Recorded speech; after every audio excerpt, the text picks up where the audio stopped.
Students, hello students. இன்றைக்கி நம்ம என்ன சால்வ் பண்ண போகிறோம்னு பார்த்தீங்கன்னா, எக்ஸ்பொனன்ட்ஸ் ரூல் எல்லாத்தையும் ஒரு தடவை ரிவைஸ் பண்ணிட்டு ஒரு எக்ஸ்பொனன்ட் ப்ராப்ளமை சால்வ் பண்ண போகிறோம். இதுதான் இன்றைக்கி நம்ம பண்ண போகிறோம். குவிக்காக ஒரு 2 to 3 minutesல பண்ண போகிறோம். சரியா? இந்த மாதிரி எக்ஸ்பொனன்ட் ப்ராப்ளம் நம்மளோட 9th ஸ்டாண்டர்ட் சிபிஎஸ்சியில் வரலாம், நம்மளோட இதில் வரலாம், காம்படிட்டிவ் எக்ஸாம்ஸ், ரயில்வே எக்ஸாம் எழுதுறது, வேறு எக்ஸாம்ஸ் யாராவது எழுதுறீங்க அப்படின்னா அதுலேயும் வரத்துக்கான நிறைய வாய்ப்பு இருக்குது. சீட்டெட் எழுதுகிறவங்க அண்ட் மெனி அதர் எக்ஸாம்ஸ் எழுதுகிறவங்களுக்கு வரதுக்கான வாய்ப்பு நிறைய இருக்குது. So first things first, so நம்ம எக்ஸ்போனண்ட்டோட ரூலை பார்க்க போகிறோம். So first zero rule. So zero ரூலில் நம்ம என்ன பார்க்குறோம் அப்படின்னா, ஜீரோ ரூலில் zero exponent rule, any number to the power 0 1. So 1 power 0வும் 1 தான், 5 பவர் 0வும் 1 தான். ப்ராடக்ட் ரூலில் என்ன பண்ணணும்னா, இது பேர் தான் ப்ராடக்ட் ரூல், ஆனால் இங்கே அடிஷன் பண்ணணும்.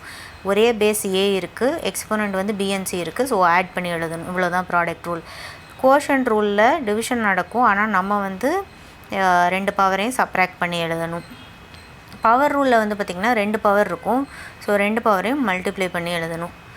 பவர் ஆஃப் அ ப்ராடக்ட் ரூல்னால் 2 பேஸ் இருக்கும், 2 பேஸ்க்கும் ஒரே பவர் இருக்கும். ஸோ பவர் எப்படி பிரித்து எழுதணும், a to the power c into b to the power c. Negative exponent ரூலில் a power minus b 1/a power b. இதை எப்படி எழுதலாம்னா 2 பவர் மைனஸ் 5ன்னு கொடுத்துட்டாங்கன்னா இதோட ஆன்சர் எப்படி இருக்குன்னா 1/2 பவர் 5. இப்படி தான் இருக்கும் ஆன்சர். ஸோ இன்றைக்கி குவிக்காக ஒரு எக்ஸ்போனண்ட் ப்ராப்ளமை இது பண்ணிடலாம். 2 பவர் 22 இன்ட்டு 3 பவர் 33 இதான் கொஸ்டின். ஸோ நம்ம இதை எப்படி எழுதலாம்னா 2 பவர் 2 இன்ட்டு 11. இதை எப்படி எழுதலாம்னா இன்ட்டு 3 பவர் 3 இன்ட்டு 11. ஸோ இப்போ இதை என்ன பண்ணலான்னா 2 ஸ்கொயர் த ஹோல் பவர் 11, 2 இதில் 11 காமனாக இருக்கா, இப்படி எழுதுங்க, into 3 cube the whole power 11.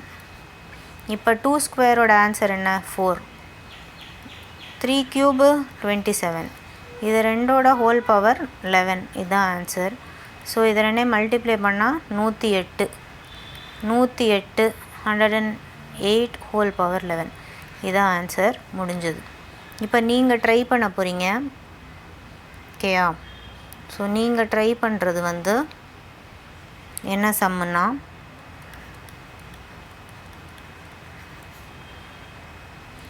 Five to the power 50 into 6 to the power 70.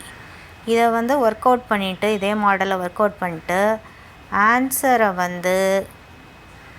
கமெண்ட்டில் போடுங்க.